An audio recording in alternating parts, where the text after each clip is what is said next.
Hello from Shankatonk, everyone. I hope you're excited about your camp in a box. I am very excited to be going through these projects with you. Craft Director Justine here, by the way. So today we're going to be working on our modeling air clay project. So air clay is a very cool thing because most clays you have to bake in an oven to get it to set and be solid, but air clay you're just going to leave it out to dry at the end, which is why we have it in this airtight bag so that it's not drying on the way to you, and why we have it wrapped in saran wrap. So again, keeping as much air away from it as possible so you're actually able to work with it once it gets to you. So I'm just going to rip this open. Okay, before we get started, I'm going to lay out some paper towels so the clay doesn't stick to the table too much, and so when I'm done, the project is sitting on the paper towel. If it's fragile, thin, I can just pick up the whole paper towel and move that instead of handling the project and misshaping it or letting it fall apart. Now, once you're actually working with the clay, of all the projects in your box, this one gives you the most creative freedom. We haven't really told you what to do with it. It's just let your imagination run wild. The clay is the easiest to work with when it's been warmed up a bit, so I'm just going to squeeze it around in my hands to get my body heat into the clay so it's easiest to work with. Now, for the first project that I'm going to do, I'm just going to take a little chunk of this and I'm going to make myself a pendant. It might be a keychain, it might be a necklace, it could hang off a bracelet, whatever. I'm just going to take a chunk and roll it out between my hands, and I want to get it long and skinny, and I'm going to shape this long skinny tube in a way that once it's dry I can hang it and it's going to look real cool. And then once it's as far as my hands can go, I'm going to roll it out on the table. If you ever played with Play-Doh as a kid, you probably did a bunch of this. You just want it long, skinny, try and keep it even all the way across.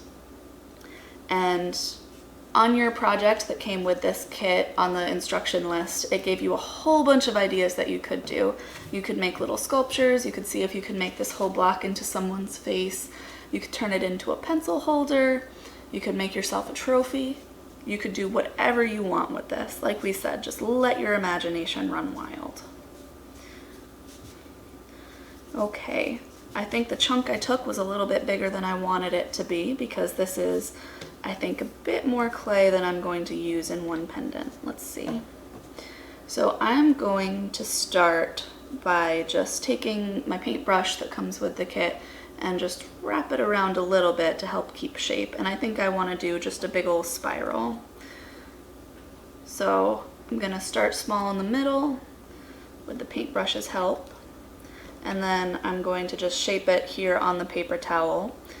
And like we said, when you're done, you can just pick up the whole paper towel and move the whole thing so you don't lose any of that shape. And now I'm going to connect the ends together.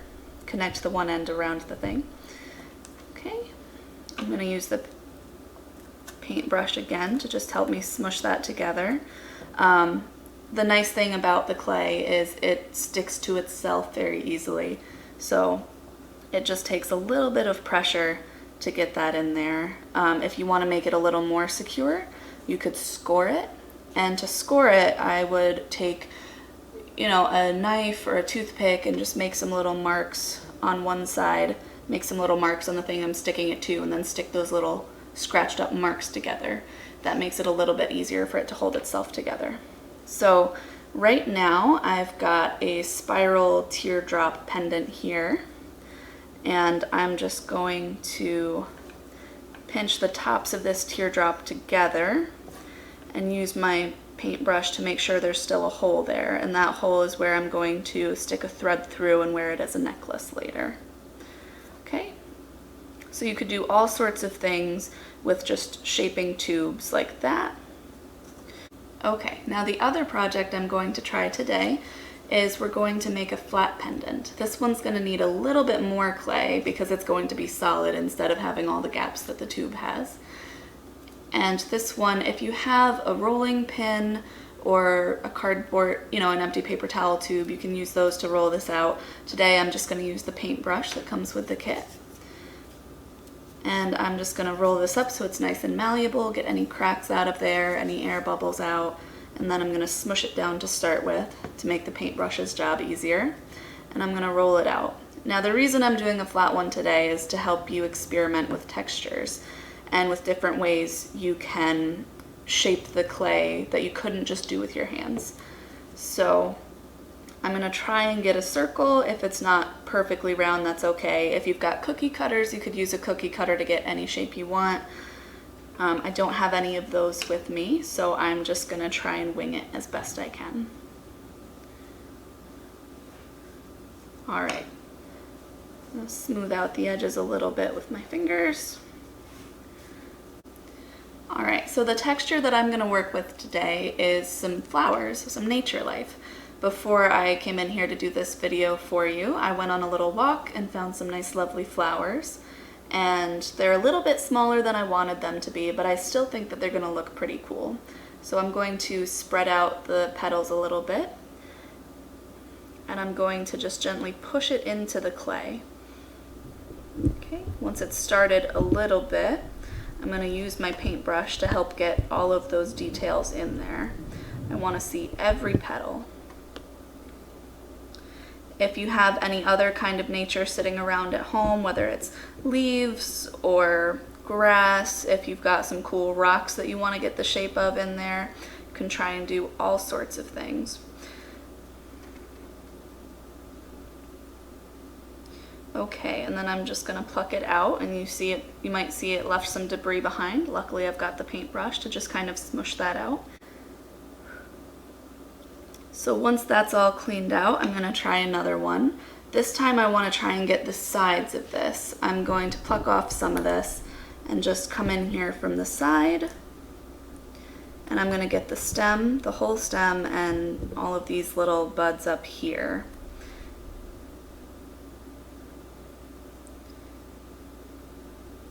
Now you might wanna try leaving some of these in and see if it keeps the texture better if you let them dry in there. I haven't given that a try yet, so that could be an experiment you do on your own. But I'm just gonna get all of this detail in here.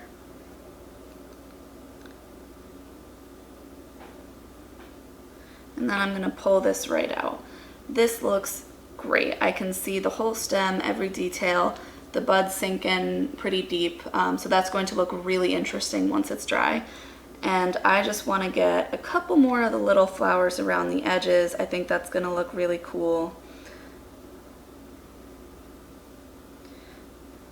Because these flowers are so small, the petals aren't coming out great in here, but you could try it with all sorts of different flowers or anything else, and if you don't like the way that it's turning out, you can just smush it back up and start over again.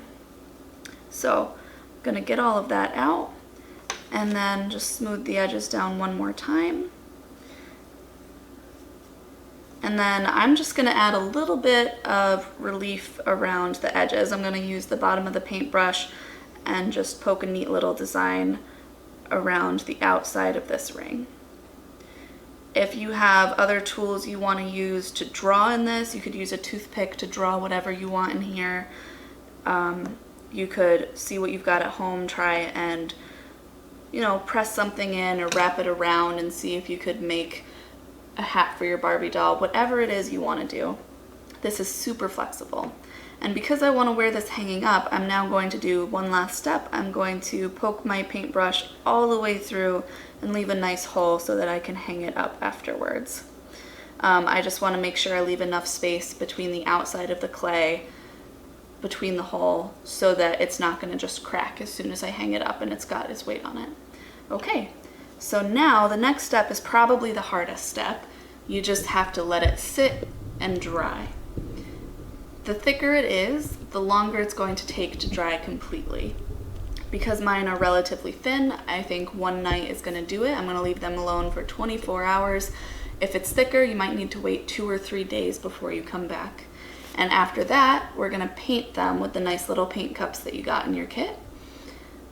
And if you paint them when they're still wet, then the air doesn't get to the clay, the air only gets to the paint, and then they won't actually dry. They'll just break when you start to handle them. So make sure you be patient, let them dry for 2 to 3 days, and then we'll see you back here to paint them. And when you're done with your finished projects, we'd love to see them. In the meantime, Have a fine swabby-doo-dah day.